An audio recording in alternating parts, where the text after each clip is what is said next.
ha ha ha ha gama pada pama gama gare sare sani gare gare sare sani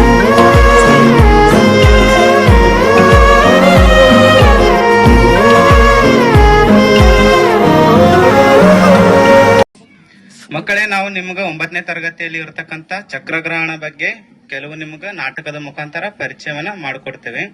ಈ ಚಕ್ರಗ್ರಹಣ ಅಂದ್ರೆ ಚಕ್ರ ಅಂದ್ರೆ ಶ್ರೀಕೃಷ್ಣನ ಕೈಯಲ್ಲಿ ಇರುವಂತ ಸುದರ್ಶನ ಚಕ್ರ. ಗ್ರಹಣ ಅಂದ್ರ ಹಿಡಿಸುವುದು, ಅಂದ್ರೆ ಶ್ರೀಕೃಷ್ಣನಿಗೆ ಸುದರ್ಶನ ಚಕ್ರವನ್ನು ಹಿಡಿಸುವುದು ಅಂತ ಇದು ಒಂದು ಆಶಯ ಆಗಿದೆ. ಇದು ಚಕ್ರಗ್ರಹಣವು ಯಕ್ಷಗಾನ ಶೈಲಿಯಲ್ಲಿ ಈ ಪಾಠವನ್ನು ಶ್ರೀ ದೇವಿದಾಸರವರು ಅಳವಡಿಸಿದ್ದಾರೆ. ಇದರ ಆಶಯ ಏನಪ್ಪಾ ಅಂತಂದ್ರೆ, ಈ ಮಹಾಭಾರತ ಯುದ್ಧವು ಸುಮಾರು 18 ದಿನಗಳ ಕಾಲ ಈ ಮಹಾಭಾರತ ಯುದ್ಧವು ಯಾರ್ಯಾರ ಜೊತೆ ನಡೀತದ ಅಂತಂದ್ರೆ, ಈ ಕಡೆ ಪಾಂಡವರು ಮತ್ತು ಕೌರವರ ನಡುವೆ ಸುಮಾರು 18 ದಿನಗಳ ಕಾಲ ಈ ಯುದ್ಧವನ್ನು ನಡೀತಾ ಇರ್ತದ. ಹಾಗಾಗಿ ಮೊದಲನೇ ದಿವಸ ಪಾಂಡವರಿಗೆ ವನವಾಸ ಉಂಟಾಗ್ತದ, 2ನೇ ದಿವಸ ಕೌರವರಿಗೆ ವನವಾಸ ಉಂಟಾಗ್ತದ. ಹಾಗಾಗಿ ಈ 3ನೇ ದಿನದ ಯುದ್ಧವನ್ನು ನಾವು ಈ ನಾಟಕದ ಮುಖಾಂತರ ತಿಳಿದುಕೊಳ್ಳೋಣ.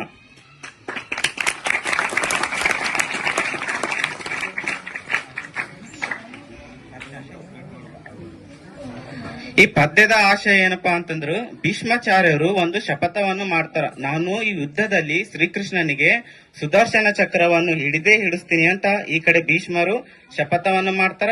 ಈ ಕಡೆ ಶ್ರೀಕೃಷ್ಣ ಏನ್ ಮಾಡ್ತಾನಪ್ಪ ಅಂತಂದ್ರು, ನಾನು ಯುದ್ಧದ ಸಮಯದಲ್ಲಿ ಯಾವುದೇ ಕಾರಣಕ್ಕೂ ಸುದರ್ಶನ ಚಕ್ರವನ್ನು ಹಿಡಿಯುವುದಿಲ್ಲ ಅಂತ ಈ ಕಡೆ ಅರ್ಜುನನು ಸಹ ಶಪಥವನ್ನು ಮಾಡ್ತಾನ. ಹಾಗಾದ್ರೆ ಮಕ್ಕಳೇ, ಈ ಕಡೆ ಭೀಷ್ಮನ ಶಪಥ ಗೆಲ್ಲುತ್ತಾ ಅಥವಾ ಶ್ರೀಕೃಷ್ಣನ ಶಪಥ ಗೆಲ್ಲುತ್ತಾ ಅನ್ನೋದು ನಾವು ನಾಟಕದ ಮುಖಾಂತರ ತಿಳಿದುಕೊಳ್ಳೋಣ.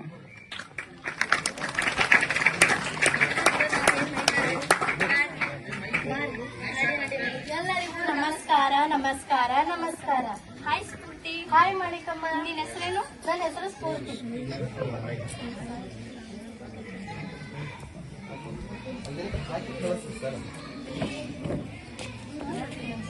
ಎಲ್ಲರಿಗೂ ನಮಸ್ಕಾರ ನಮಸ್ಕಾರ ನಮಸ್ಕಾರ. ಹಾಯ್ ಸ್ಫೂರ್ತಿ. ನಿನ್ನ ಹೆಸರೇನು? ನನ್ನ ಹೆಸರು ಮಾಣಿಕಮ್ಮ. ನಿನ್ನ ಹೆಸರು? ನನ್ನ ಹೆಸರು ಸ್ಫೂರ್ತಿ. ಇಲ್ಲಿ ಇಷ್ಟೊಂದು ಜನ ವಿದ್ಯಾರ್ಥಿಗಳೆಲ್ಲ ಸೇರಿದ್ದಾರೆ. ಏನ್ ನಡೀತಾ ಇದೆ ಇಲ್ಲಿ? ನಿನಗೆ ಹಿಂದೆ ನಡೆದ ಮಹಾಭಾರತ ಯುದ್ಧದ ಬಗ್ಗೆ ಏನಾದರೂ ತಿಳಿದಿದೆ? ತಿಳಿದಿದೆ. ಹಾಗಾದರೆ ರಾಮಾಯಣದ ಬಗ್ಗೆಯೂ ನಿನಗೆ ತಿಳಿದಿದೆ? ತಿಳಿದಿದೆ. ಹಾಗಾದರೆ ರಾಮಾಯಣ ಯುದ್ಧವು ಏಕೆ ನಡೆಯಿತು? ರಾಮಾಯಣ ಯುದ್ಧವು ರಾವಣನು ಸೀತೆಯನ್ನು ಅಪಹರಿಸಿಕೊಂಡು ಹೋದಾಗ ರಾಮ ಲಕ್ಷ್ಮಣರು ಅವರನ್ನು ಕರೆದುಕೊಂಡು ಬರುವ ಪ್ರಸಂಗದಲ್ಲಿ ನಡೆಯಿತು. ಹಾಗಾದರೆ ನಿನಗೆ ಮಹಾಭಾರತದ ಯುದ್ಧದ ಬಗ್ಗೆ ತಿಳಿದಿದೆ? ತಿಳಿದಿದೆ, ಆದರೆ ಅಷ್ಟೊಂದು ಗೊತ್ತಿಲ್ಲ. ಹಾಗಾದರೆ ನಮ್ಮ ಮಹಮ್ಮದಿ BEd ಕಾಲೇಜಿನ ಪ್ರಶಿಕ್ಷಣಾರ್ಥಿಗಳು ಒಂದು ಕಿರುನಾಟಕದ ಮೂಲಕ ತಿಳಿಸುತ್ತಾರೆ.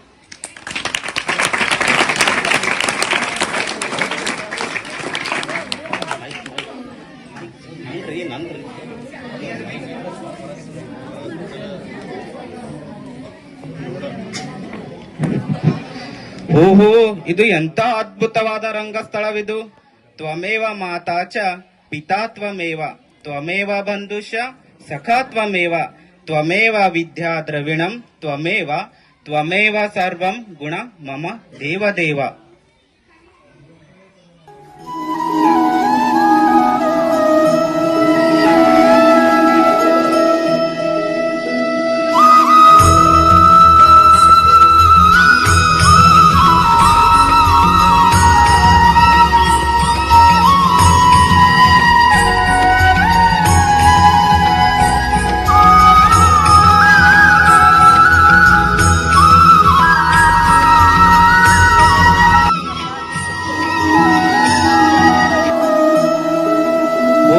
ಆ ಕಡೆಯಿಂದ ಯಾರೋ ಬರುತ್ತಿರುವರಲ್ಲ.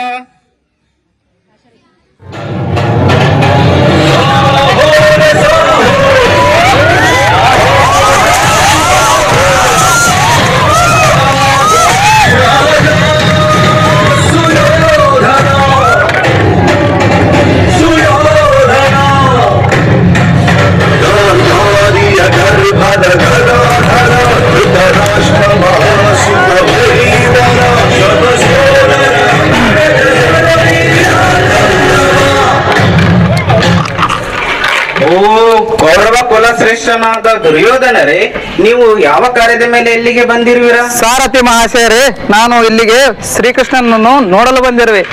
ಹೌದೇ? ಶ್ರೀಕೃಷ್ಣನು ಅಂತಃಪುರದಲ್ಲಿ ವಿಶ್ರಾಂತಿಯನ್ನು ಪಡೆದುಕೊಳ್ಳುತ್ತಿರುವನು. ನೀವು ಅಲ್ಲಿ ಕುಳಿತುಕೊಳ್ಳಿ. ಪ್ರವೇಶವನ್ನು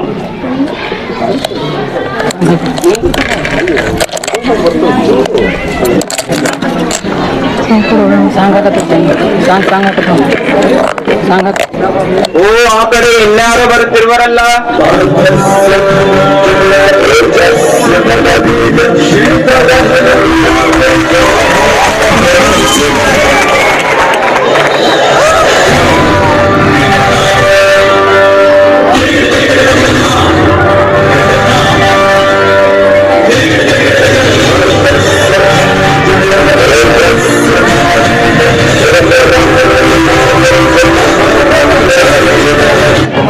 ಓ, ಮಧ್ಯಮ ಪಾಂಡವರಾದ ಅರ್ಜುನರವರೇ, ನೀವು ಸಹ ಯಾವ ಕಾರ್ಯದ ಮೇಲೆ ಇಲ್ಲಿಗೆ ಬಂದಿರುವಿರಾ? ಸಾರಥಿ ಮಹಾಶಯರೇ, ನನ್ನ ಅರದ ದೇವರಾದಂತ ಶ್ರೀಕೃಷ್ಣರನ್ನು ಭೇಟಿಯಾಗಲು ಬಂದಿದ್ದೇನೆ. ಹೌದೇ? ನೀವು ಕೂಡ ಈ ಅಂತಃಪುರವನ್ನು ಪ್ರವೇಶಿಸಿ. ವಿದ್ಯಾರ್ಥಿಗಳೇ, ಈ ಕಡೆ ಶ್ರೀಕೃಷ್ಣನು ಅಂತಃಪುರದಲ್ಲಿ ವಿಶ್ರಾಂತಿಯನ್ನು ಪಡೆದುಕೊಳ್ಳುತ್ತಿರುವನು. ಆ ಕಡೆಯಿಂದ ಕೌರವ ಕುಲದ ಶ್ರೇಷ್ಠ ದೊರೆಯಾದ ದುರ್ಯೋಧನ ಮತ್ತು ಪಾಂಡವರಲ್ಲಿ ಅರ್ಜುನನು ಬಂದಿದ್ದಾನೆ. ಇವರ ಸನ್ನಿವೇಶವನ್ನು ನಾವು ನಾಟಕದ ಮುಖಾಂತರ ವೀಕ್ಷಿಸೋಣ. ಪಾರ್ಥ, ನೆಲದ ಮೇಲೆ ಏಕೆ ಕುಳಿತಿರುವೆ? ವಾಸುದೇವ, ಯಾಚಕನ ಸ್ಥಾನ ನೆಲದ ಮೇಲೆ ಇರುವುದು? ಅವನಿಗೆ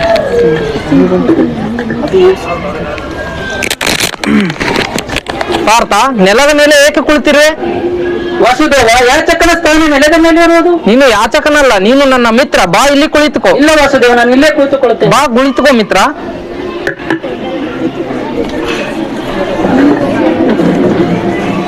ವಾಸುದೇವ, ನನ್ನ ಸೋದರದಂತ ದುರ್ಯೋಧನ ನಿಮ್ಮ ನಿರೀಕ್ಷೆ ಮಾಡುತ್ತಿರುವನು. ಆಗಮಿಸು ಮಿತ್ರ ದುರ್ಯೋಧನ. ನೀನು ನನ್ನ ತಲೆಯ ಹಿಂಭಾಗದಲ್ಲಿ ಕುಳಿತಿದ್ದೆ, ಆದ ಕಾರಣದಿಂದ ನಾನು ನಿನ್ನನ್ನು ನೋಡಲಿಲ್ಲ. ವಾಸುದೇವ, ನಾನು ನಿನ್ನ ತಲೆ ಮೇಲೆ ಕುಳಿತಿಲ್ಲ, ನಿನ್ನ ತಲೆ ಹಿಂಭಾಗದಲ್ಲಿ ಕುಳಿತಿರುವೆ. ಉಪಹಾರ ಮಾಡುವಿರೇ? ದ್ವಾರಕೆಯ ಹಸುಗಳಿಂದ ಮಾಡಿದ ಕ್ಷೀರಪಾಕ ಇದು ವೈಕುಂಠದಲ್ಲೂ ದೊರೆಯುವುದಿಲ್ಲ. ಆಭಾರಿಯಾಗಿದ್ದೇನೆ ವಾಸುದೇವ.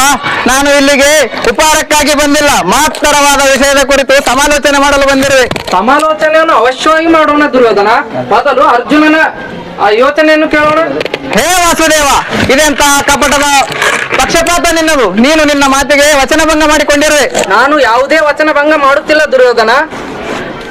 ಸಹೋದರ ಬಲರಾಮರಿಗೆ ನೀಡಿದ ಮಾತು ನಿಮಗೆ ನೆನಪಿಲ್ಲವೇ ವಾಸುದೇವ? ನನಗೆ ಎಲ್ಲವೂ ನೆನಪುಂಟು. ಮೊದಲು ನಾನು ಅರ್ಜುನನನ್ನು ನೋಡಿದ್ದೇನೆ.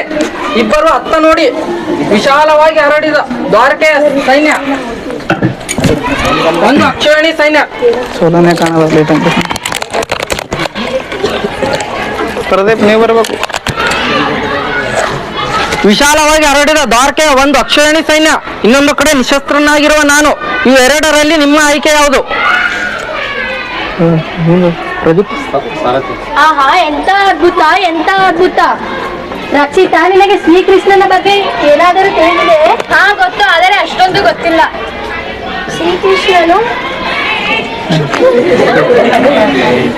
ಶ್ರೀಕೃಷ್ಣನು ಮಹಾಭಾರತದಲ್ಲಿ ಸಾರಥಿ ಇದ್ದಾನಂತೆ. ಕೆಟ್ಟವರನ್ನು ಸಂಹರಿಸಿ ಧರ್ಮವನ್ನು ರಕ್ಷಿಸುತ್ತಾನಂತೆ.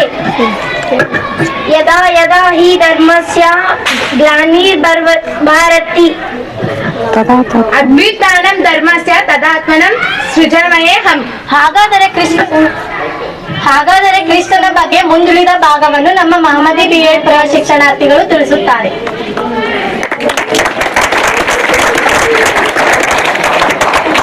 ಈ ಕಪಟಿ ವಾಸುದೇವ ನಿಶಸ್ತ್ರೀಕರಣನಾಗಿರೋದ್ರಿಂದ ಇವನಲ್ಲಿರುವ ಒಂದು ಸೋಲನ್ನೇ ಕಾಣದ ಅಕ್ಷೋಹಿಣಿ ಸೈನ್ಯವನ್ನೇ ನಾನು ಪಡೆದುಕೊಳ್ಳಬೇಕು. ಅರ್ಜುನ, ನಿನ್ನ ಆಯ್ಕೆ ಏನು? ವಾಸುದೇವ, ನಾನೆಂದೂ ನಿಮ್ಮನ್ನು ಆಯ್ಕೆ ಮಾಡುವುದಿಲ್ಲ. ನನ್ನ ಆರ್ಯ ದೇವರದಿಂದ ನಾನೆಂದೂ ನಿಮ್ಮನ್ನು ಆಯ್ಕೆ ಮಾಡುವುದಿಲ್ಲ. ಆದರೆ ನನ್ನ ಸೋದರನಾದ ದುರ್ಯೋಧನ ಬಂದಿದ್ದಾನೆ, ಅವನ ಆಯ್ಕೆಯನ್ನು ಕೇಳಿ. ದುರ್ಯೋಧನ, ನಿನ್ನ ಆಯ್ಕೆ ಏನು? ವಾಸುದೇವ, ನೀನು ನಿಶಸ್ತ್ರೀಕರಣನಾಗಿ ನಿಂತಿರುವೆ. ಆದ್ದರಿಂದ ನಿನ್ನ ಬಳಿ ಇರುವ ಸೋಲನ್ನೇ ಕಾಣದ ಒಂದು ಅಕ್ಷೋಹಿಣಿ ಸೈನ್ಯವು ನನಗೆ ಅವಶ್ಯಕತೆ ಇದೆ. ಆಹಾ, ಇದು ಎಂತ ಒಳ್ಳೆಯ ನಿರ್ಧಾರ. ಒಳ್ಳೆಯದಾಗಲಿ. ಅರ್ಜುನನ, ನಿನ್ನ ಆಯ್ಕೆ ಏನು? ವಾಸುದೇವ, ನಾ ಎಂದೂ ನಿಮ್ಮನ್ನು ಆಯ್ಕೆ ಮಾಡುವುದಿಲ್ಲ. ನನ್ನನ್ನು ಆಶೀರ್ವಾದ ಮಾಡಿ. ನನ್ನ ಆಶೀರ್ವಾದ ಸದಾ ನಿನ್ನೊಂದಿಗೆ ಇರುತ್ತದೆ. ಬಾರೋ ನೀವು.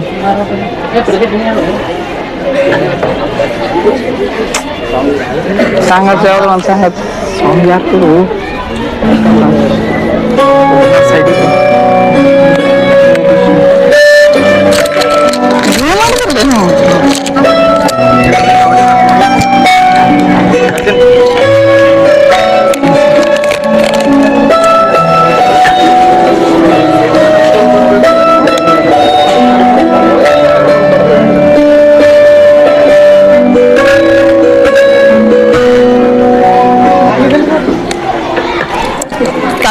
ತಾತಾಶ್ರೀ ನನ್ನನ್ನು ಆಶೀರ್ವದಿಸಿರಿ.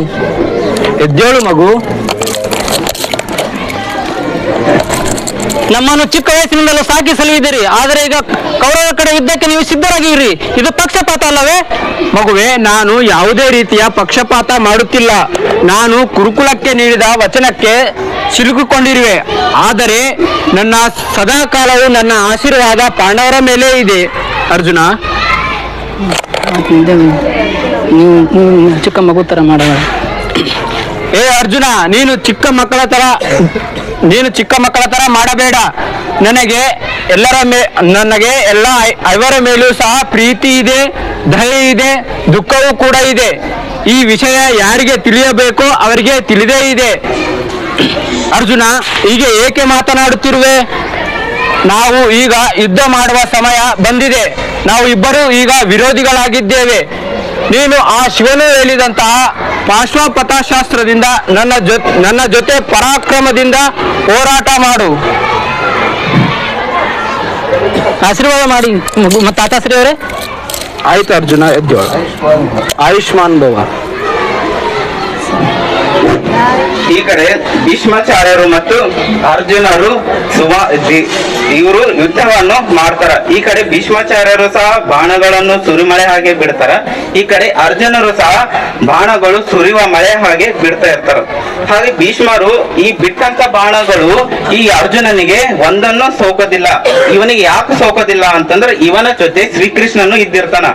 ಹಾಗಾಗಿ ಈ ಭೀಷ್ಮಾಚಾರ್ಯರು ಬಾಣವನ್ನು ಬಿಟ್ಟು ಸುಸ್ತಾಗ್ತಾರ. ಹಾಗಾಗಿ ಭೀಷ್ಮಾಚಾರ್ಯರು ಒಂದು ಯೋಚನೆಯನ್ನು ಮಾಡ್ತಾರ. ಈ ಅರ್ಜುನನ ಬಳಿ ಕೃಷ್ಣನಿದ್ದಾನೆ. ಹಾಗಾಗಿ ನನ್ನ ಬಾಣಗಳನ್ನು ಇವನಿಗೆ ನಾಡುತ್ತಿಲ್ಲ. ಹಾಗಾಗಿ ನಾನು ಮೊದಲು ಶ್ರೀಕೃಷ್ಣನನ್ನು ಬಾಣದಿಂದ ಹೊಡೆದರೆ ಅರ್ಜುನನನ್ನು ನಾನು ಯುದ್ಧದಲ್ಲಿ ಆರಾಮಾಗಿ ಸೋಲಿಸಬಹುದು ಅಂತ ಭೀಷ್ಮಾಚಾರ್ಯರು ಯೋಚನೆಯನ್ನು ಮಾಡ್ತಾರ. ಹಾಗೆ ಭೀಷ್ಮಾಚಾರ್ಯರು ಪರಶುರಾಮರು ಕೊಟ್ಟಂತ ಒಂದು ಬಲಿಷ್ಠವಾದ ಬಾಣದಿಂದ ಬಿಟ್ಟು ಶ್ರೀಕೃಷ್ಣನ ಹಣೆಗೆ ಹೊಡೆಯುತ್ತದೆ. ಆಗ ಶ್ರೀಕೃಷ್ಣನ ಹಣೆಯ ರಕ್ತವು ರಕ್ತಪಾತದಿಂದ ಕೂಡಿರುತ್ತದೆ.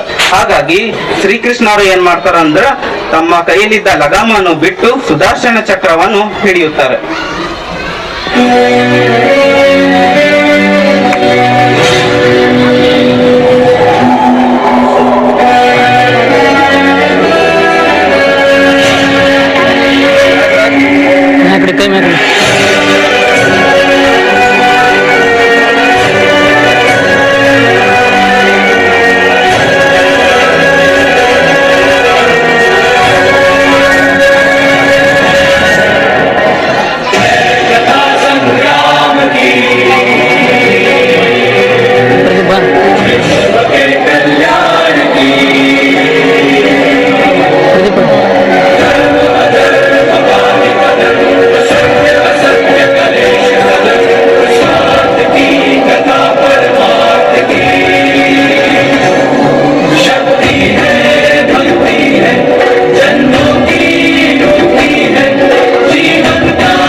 ಶುಭಾಶಯಗಳು.